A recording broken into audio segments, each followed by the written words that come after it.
Ya, Assalamualaikum warahmatullahi wabarakatuh. Perkenalkan, saya Ahmad Husni Mubarak dari program studi akuntansi syariah UIN Tulungagung. Di sini saya akan menjelaskan tentang kasus perpajakan untuk memenuhi ujian akhir master untuk mata kuliah perpajakan dengan soal yaitu seperti ini. Ini saya bacakan. Bapak Agus adalah seorang pegawai tetap di sebuah perusahaan bernama PT Indojaya Makmur yang berada di daerah Malang, Jawa Timur. Selama bekerja di sana, beliau memperoleh gaji per bulan sebesar 20.970.000 dan memperoleh tunjangan jabatan sebesar 3 juta per bulan. Karena kinerjanya yang bagus, Bapak Agus juga menerima tunjangan kinerja dalam 1 tahun, yaitu 2023 sebesar 15 juta. Di samping itu, PT Sejahtera mengikuti program pensiun, jam sostek, dan asuransi kesehatan, sehingga Bapak Agus harus membayar iuran pensiun sebesar 5% per bulan dan penghasilan bruto dari penghasilan bruto. Membayar iuran jaminan hari tua atau JHT setiap bulan sebesar 200.000 dan membayar iuran asuransi kesehatan setiap bulan sebesar 200.000. PT Indojaya Makmur mengikuti program BPJS Ketenagakerjaan dan asuransi kesehatan, premi jaminan hari tua, jaminan kecelakaan kerja, dan asuransi kesehatan. Dibayar oleh pemberi kerja dengan jumlah masing-masing sebesar 100.000, 75.000, dan 50.000. Bapak Agus juga menikah dan memiliki 2 anak, dan istrinya merupakan ibu rumah tangga. Untuk identitas wajib pajak seperti ini ya.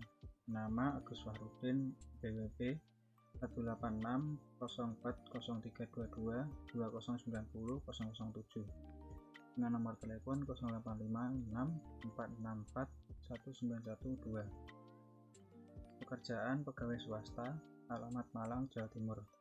Untuk anggota keluarga ada istri, anak pertama dan anak kedua. Untuk namanya ini.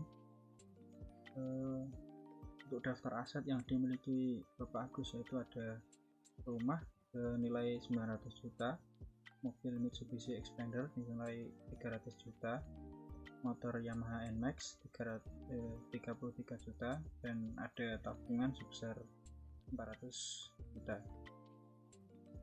Nah, di sini selanjutnya saya akan menjelaskan tentang perhitungan pajak yang harus dibayarkan oleh Bapak Agus dalam tahun 2023, yaitu perhitungan PPh pasal 21 selama tahun 2023 seperti ini. Gaji setahun sebesar 20.970.000 dikali 12 ya, karena ini dalam jangka waktu setahun, yaitu dengan dapat nilai 251.640.000. Lalu ada tunjangan jabatan setahun yaitu 3 juta dikali 12 dapat hasil 36 juta. Lalu ada tunjangan kinerja setahun 15 juta didapat dari soal tadi.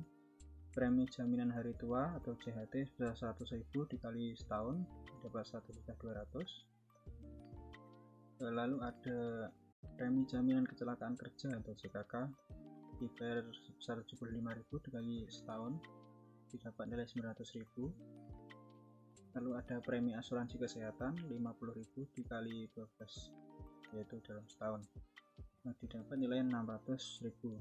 Nah, ini semua dijumlahkan ya, itu akan mendapat penghasilan bruto setahun dari Bapak Agus yaitu 305.340.000. Ini untuk penghasilan bruto. Untuk pengurangnya yaitu ada biaya jabatan 5% dikali 305.340. Ini dari penghasilan bruto ya, di 5% dari penghasilan bruto. Karena maksimal dalam setahun itu biaya jabatan hanya 6 juta, maka di sini ditulis 6 juta saja ya, tidak dari 5% dari 305.340.000. Lalu ada iuran pensiun setahun yaitu 5% dikali 305 240 juta, 305.340.000. Ini juga maksimal dalam setahun cuma 2.400.000, maka di sini juga ditulis 2.400.000.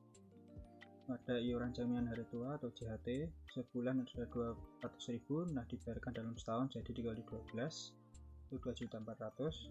Ada iuran asuransi kesehatan sebesar 200.000 dikali 12 2.400.000. Nah, pengurang ini totalnya ada 13.200.000 ya. Total pengurang ini untuk penghasilan itu setahun ini didapat nilai 292.190.000. Nah, ini didapat dari penghasilan bruto setahun dikurangi dengan total pengurang yang ada, yaitu 13.200.000. Nah, didapatkan hasil ini. Nah, lalu karena ada penghasilan tidak kena pajak ya, dengan status Bapak Agus K2 atau K2.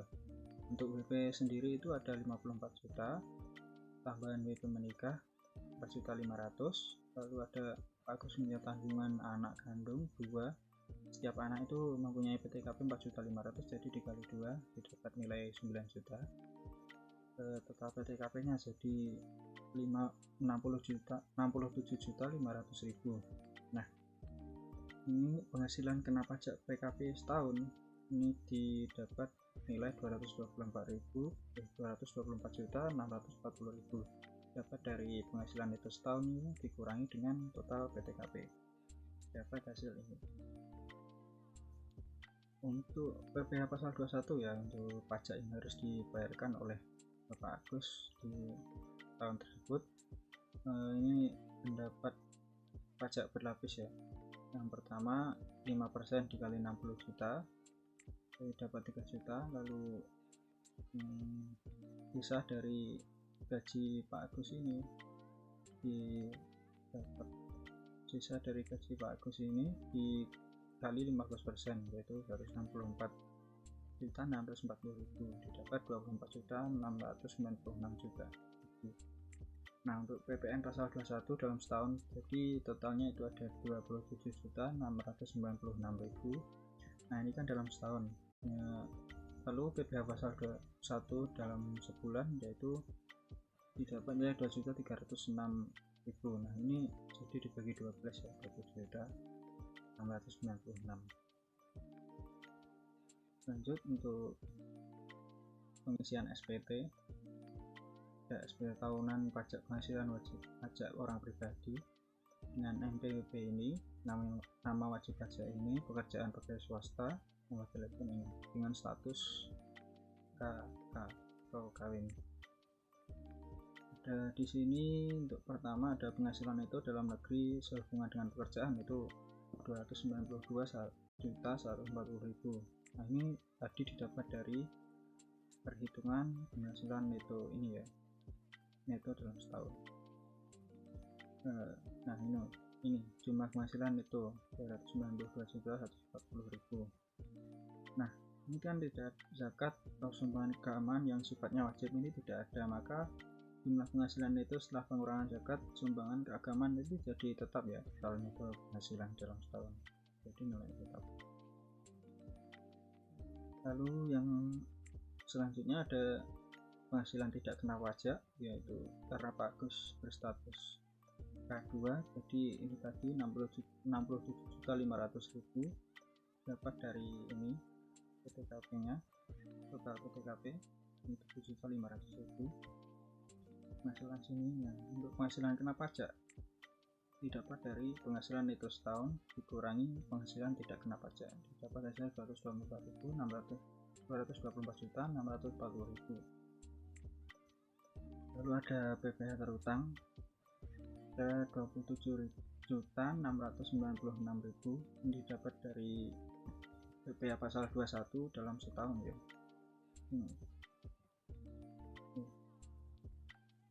Dimasukkan ke sini. Lalu ada jumlah PPh terutang ini tetap karena tidak ada pengembalian atau pengurangan PPh pasal 24. Lalu yang selanjutnya ada PPN yang dipotong atau dipungut pihak lain atau ditanggung pemerintah dan atau kredit pajak luar, ini tidak ada. PPh yang harus dibayar sendiri itu 27.696 dalam setahun. Nah, ini sudah selesai ya. Lalu yang selanjutnya ada lampiran 1, ini kosong ya karena Bapak Agus tidak memiliki penghasilan dikenakan PPh final atau yang bersifat final. Bagian B juga penghasilan yang tidak termasuk objek pajak, ini kosong. bantuan sumbangan warisan, dukungan laba anggota, klaim asuransi jalan, beasiswa, pengisian lainnya itu kosong.